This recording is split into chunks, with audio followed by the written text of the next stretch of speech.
This is me.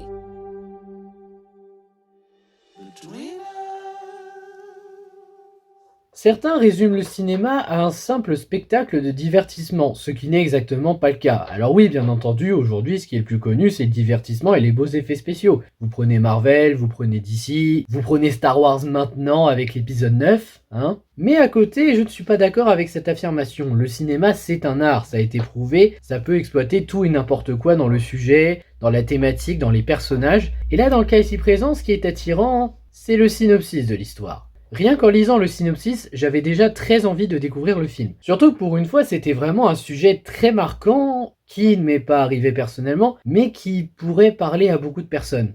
Et c'est ça que j'aime bien justement avec ce film, c'est que rien qu'avec son synopsis, s'il arrive à être attirant, c'est qu'il a quand même beaucoup de choses à revendre. Mais avant qu'on parle du film, quelle est l'histoire de ce film ? Martha et Sean s'apprêtent à devenir de jeunes parents. Malheureusement, à la naissance de leur petite fille, celle-ci meurt de suite après la naissance, sans qu'on sache pourquoi. On les retrouve quelques temps plus tard et ils essayent chacun de se reconstruire par rapport à ce qui s'est passé, malgré que leurs méthodes soient différentes. En gros, c'est l'histoire du film. Et que dire de ce film ? Eh bien, il est très bon ce film. Honnêtement, je pensais pas dire ça au début, je me suis dit bon, il y a le sujet, il y a l'histoire, ok, si ça se trouve ça va juste être attirant sur le concept et le film va peut-être être décevant, même pas. Le film est réellement touchant, il y a beaucoup d'idées, il y a beaucoup de travail. Je pense même qu'il y a eu beaucoup d'implications de la part de certains membres de l'équipe technique. Mais je saurais pas dire si le réalisateur est concerné et ni les acteurs parce que je me suis pas vraiment informé là-dessus. En tout cas, le film est réellement très bon. Mais il n'a pas que des qualités, il a des défauts dont il faut parler. Je commencerai les défauts en parlant d'Elisabeth, la mère de Martha. Alors le personnage en lui-même est bien, hein, qu'elle perde un peu la tête, qu'elle ait envie d'avoir une coupable à tout prix par rapport à ce qui est arrivé à sa petite fille. Ok, ça c'est bien. Par contre, ce que je reproche à ce personnage, c'est son développement. Parce qu'elle veut à tout prix trouver un coupable. Alors d'accord, moi ça je peux comprendre vu la situation. Chacun a sa manière de voir les choses, mais dans son cas je peux comprendre en me mettant à sa place. Le problème est qu'on nous dit qu'elle est folle au point de mettre le feu à sa maison par accident, et pourtant quand on la voit, elle a pas l'air si folle que ça. Donc j'avoue que je ne comprends pas trop ça, mais surtout ce qui m'a un peu saoulé par rapport à elle, c'est son développement qui va beaucoup trop vite. Non parce que la manière dont elle entend raison, ça marche, mais ça va trop vite. Elle était vraiment sur l'idée du cette femme doit payer pour ce qu'elle a fait à ta fille, c'est de sa faute. Et au final, elle entend le discours, je sais pas, 30 minutes après, je sais pas, mais on la revoit pas entre deux. Et là, en entendant le discours, elle se dit oh t'as raison, je devrais pas le faire. Ça m'étonnerait qu'en vrai on change de mentalité aussi facilement. Ça reste une bonne évolution, mais une évolution trop rapide du personnage. Donc il y a ça que je reprocherais déjà pour commencer. Ensuite, ce reproche-là, ça va peut-être venir de moi parce que j'ai vu le film en VF, mais les dialogues de Sean. Alors Sean qui est joué par Shia LaBeouf. Donc Shia LaBeouf, pour ceux qui se souviennent, il a joué dans Transformers 1, 2, 3. On va pas dire que c'était des bons films, on n'est pas là pour parler de ça, et moi je vais pas dire si ce sont des bons films ou pas parce que je ne m'en souviens pas, je dois me les remater. Mais en tout cas, sa performance, je m'en rappelle. Et dans les dialogues, ça m'a rappelé un mauvais souvenir. Je ne sais pas si ça vient de Jim Redler, sa VF officielle dans Transformers, et peut-être officielle en globalité. Mais en tout cas, dans le ton des dialogues, j'ai vraiment ressenti le côté ado qu'il était dans Transformers, et ça m'a fait très peur. Bon après, c'est que dans quelques dialogues, et en soi, ça reste une très bonne performance dans la VF et dans l'acting. Mais quand même, quand t'entends ça et que tu te souviens de Transformers, tu te dis... Ouais... Après, en vrai, c'est un détail, mais je vous avoue que ça m'a quand même titillé un peu l'esprit.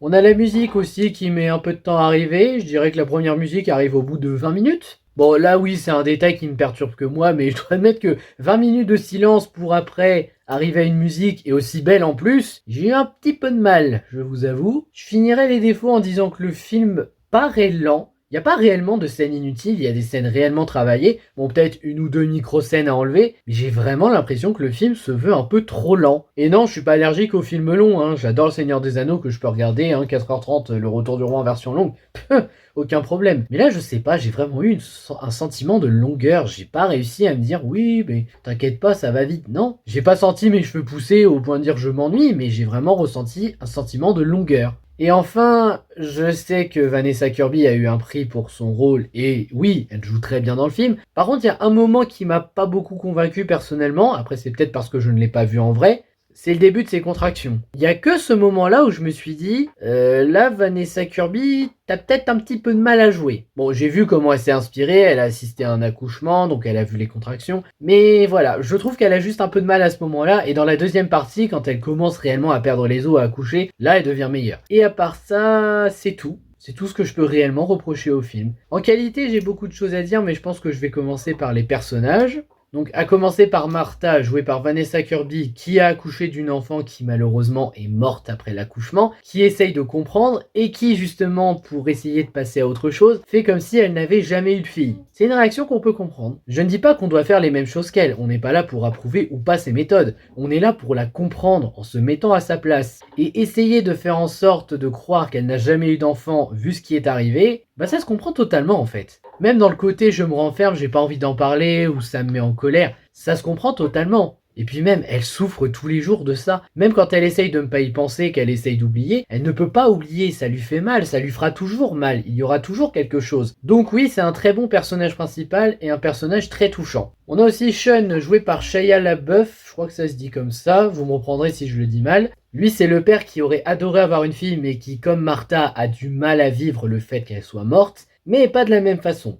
Là où Martha essaye d'oublier tout ce qui concerne sa fille, lui est plutôt en mode « je ne veux pas l'oublier », ce qui n'est pas une mauvaise idée, mais qui entraîne la destruction du couple. En soi, c'est un mari assez attachant. Enfin, je sais pas vraiment s'ils sont mariés, j'ai pas fait attention, mais en tout cas, il est assez attachant, il prend soin de sa compagne. Le problème, c'est que plus le film avance et plus la douleur est forte et plus il devient détestable. C'est normal parce que justement, ça l'a fait sombrer. Il y a beaucoup de facteurs qui sont entrés en compte du fait qu'il déprime de la perte de sa fille. Chose qui se comprend totalement. Encore une fois, on n'est pas là pour approuver les méthodes, on est là pour les comprendre. Le fait que justement Martha vive la chose d'une manière et que Sean le vive d'une autre façon, c'est une bonne idée. C'est même très bien parce que ça va avec une autre thématique qui est bien traitée dans le film, leur couple. Alors leur couple, rapidement, j'en parle avant de revenir au personnage, leur couple se détruit. En fait, depuis la perte de leur fille, il y a quelque chose dans leur couple qui se détruit. Et on peut comprendre. Attention, là je donne mon avis personnel. Avoir un enfant, c'est peut-être un des plus beaux cadeaux du monde. Donc évidemment, le perdre, alors que tu l'as juste vu, que tu n'as pas eu le temps d'en profiter un peu, ça peut détruire une relation.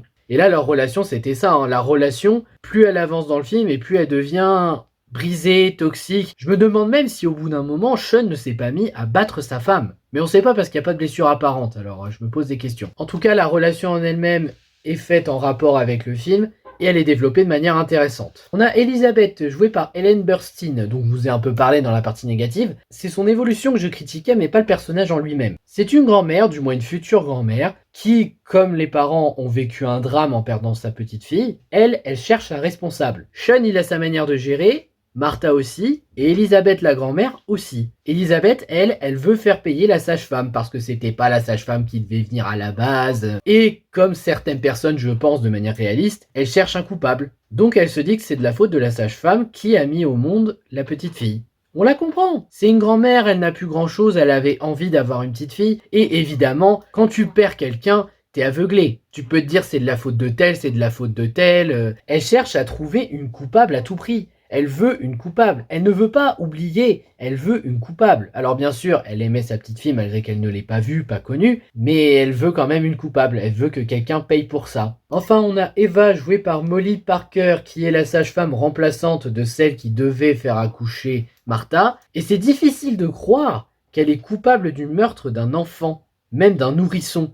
Pour vous expliquer, elle a une personnalité attachante, on sent qu'elle prend son métier très à cœur, et apparemment c'était sa première fois en tant que sage-femme. Donc bien évidemment, des fois ça ne se passe pas bien, mais elle avait l'air de savoir ce qu'elle fait, elle avait l'air de savoir comment s'y prendre. C'est pour ça que quand tu la vois, t'as pas vraiment envie d'être du côté de la grand-mère. Tu comprends la grand-mère, tu comprends Elisabeth, mais t'as pas envie de la voir elle payer pour ça alors que c'est pas de sa faute. Et au final, aussi par rapport à tout ça, ça fait poser une question, y a-t-il réellement un coupable ? Pas forcément. En fait, le film essaye de nous faire croire à travers certains personnages qu'il y a des coupables, mais de l'autre côté, on comprend bien qu'il n'y a pas de coupable. Alors, bien sûr, comme vous, je me pose la question du comment c'est arrivé, comment c'est possible, mais peut-être qu'il n'y a tout simplement pas de coupable. Après, on a du symbolisme qui marche bien avec pas mal d'éléments, donc ce que représentait justement la petite fille de Martha et Sean pour eux, y compris pour Elisabeth. Il y a aussi un élément de symbolisme que je trouve assez intéressant, même si c'est que dans quelques scènes. Bon là je vous spoil un petit truc, mais rien de grave.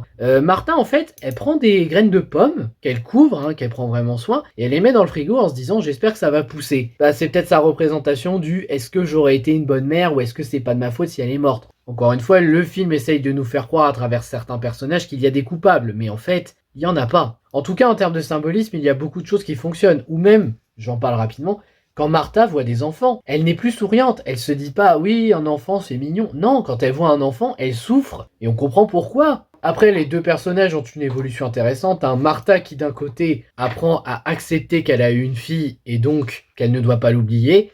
Certes, ça la fera toujours souffrir, mais justement, elle apprend à vivre quand même.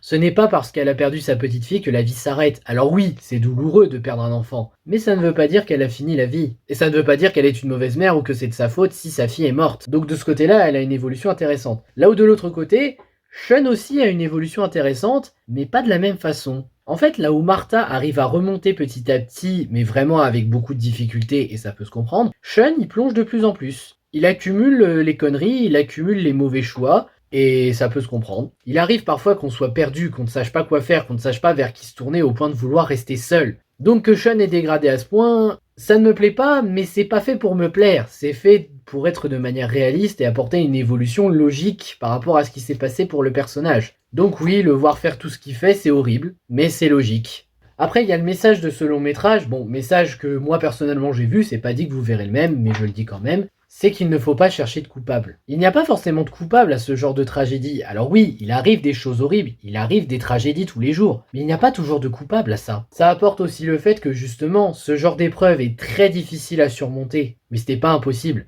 Sachant qu'on ne demande pas à Martha d'oublier sa fille. On ne lui demande pas de l'oublier, on ne lui demande pas que tout soit effacé comme ça d'un trait. Elle ne pourra jamais effacer ça, il y aura toujours quelque chose en elle. Mais tourner la page, ce n'est pas impossible. Dans le sens où elle doit arrêter de s'en vouloir, de croire que c'est de sa faute, ou de celle de Sean, ou de celle de sa mère, de la sage-femme. C'est de la faute de personne. Mais dans tous les cas, je trouve que c'est un message intéressant de ce long métrage. Donc on a une histoire originale, on a aussi des acteurs qui s'investissent véritablement dans leur rôle. Shia LaBeouf, je le trouve vraiment que c'est un bon acteur à la base, même dans Indiana Jones 4, il jouait bien. Là, il prouve qu'il joue bien. Et encore une fois, Vanessa Kirby, j'ai peut-être critiqué les moments de contraction, même si je sais que c'est pas une scène facile à jouer, mais en vrai, elle s'en sort très bien dans la majorité du film. Elle arrive à être touchante, elle arrive à montrer qu'elle est perdue, elle joue vraiment très bien. La mise en scène en elle-même est très bien travaillée, sachant qu'on a aussi quelques plans séquences du film. Bon, c'est pas la plus grosse chose qu'on voit du film, comme dans The Revenant, mais c'est quand même un truc que je trouve assez bien géré dans ce film, et ça apporte une mise en scène très bien travaillée,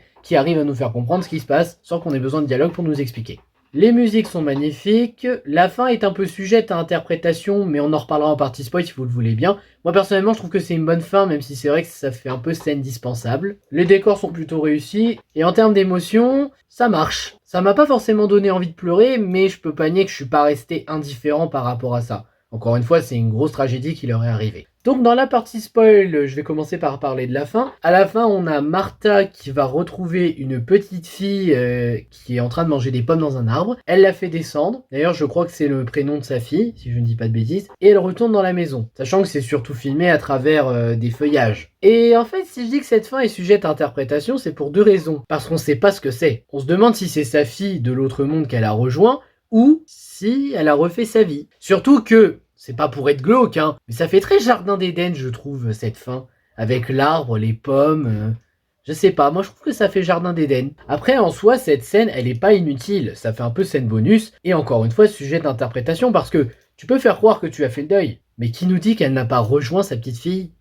On ne sait pas. Donc soit elle s'est suicidée, elle a rejoint sa fille. Encore une fois, c'est pas impossible, mais je ne dis pas que c'est ça. Soit elle a réussi à reconstruire sa vie en ayant un autre enfant. C'est aussi une théorie plausible, voire plus plausible, parce que comme elle accepte le deuil de sa fille, c'est possible que justement, avec un nouvel enfant, elle arrive à mieux surmonter le deuil. Donc en fait, oui, ça part plus dans la deuxième solution, et ça serait logique. Et puis surtout, avec ça, elle comprend que c'est pas de sa faute, qu'elle serait une bonne mère. C'est une fin adéquate. En fait, je dis que c'est sujet à interprétation, mais en vrai, même pas. Elle a refait sa vie avec quelqu'un d'autre, on ne sait pas qui, mais en tout cas, c'est pas Sean, je pense. Elle a eu une enfant, cette fois, elle a vraiment eu une petite fille comme c'était prévu et ça s'est bien passé. Et elle en prend soin comme elle aurait pu prendre soin de sa petite fille décédée à l'époque. Bon, évidemment, il y a des scènes de sexe et même que Sean est assez infidèle. Enfin, Je dis ça, mais Martha, elle a été aussi à embrasser un autre homme. Ces scènes d'infidélité ne sont pas inutiles parce qu'encore une fois, vu le drame, ils perdent un peu la tête, la relation se détruit. Donc évidemment, Sean a envie de coucher avec une autre femme parce qu'il y a quelque chose qui a changé, qui a été perdu. Donc les scènes de sexe et d'infidélité, ça fonctionne, surtout qu'il n'y en a pas tant que ça. Je crois qu'il y en a 3, à tout péter. Mais il n'y a vraiment pas grand chose, il n'y a pas de quoi s'inquiéter. Donc Pieces of a Woman, je trouve que c'est un très bon film que je vous conseillerais de voir si vous n'avez pas peur d'être impacté. Encore une fois, le synopsis est vraiment très lourd en termes d'impact. Donc si vous ne vous sentez pas bien rien qu'en lisant le synopsis, je vous déconseille de regarder ce film, vous serez peut-être mal à l'aise. En tout cas pour moi, le film ose, le film va jusqu'au bout de ses idées, il n'a pas peur de faire ce qu'il doit faire, même dans la manière de traiter le sujet, de montrer des personnages très impactés par rapport à ça, c'est une très bonne chose. Je ne sais pas si les gens qui ont déjà vécu ça seront si impactés en voyant ce film qu'ils se poseront des questions, mais je pense que ça ne les laissera pas indifférents. Et moi, pour ma part, ça m'a donné peur si j'ai des enfants maintenant, parce que je vais vraiment être inquiet de savoir si ça pourrait arriver aussi. Sur ce, je vous remercie d'avoir regardé cette vidéo, n'hésitez pas à liker, à partager, à vous abonner, et je vous dis à bientôt pour une prochaine vidéo. Ciao!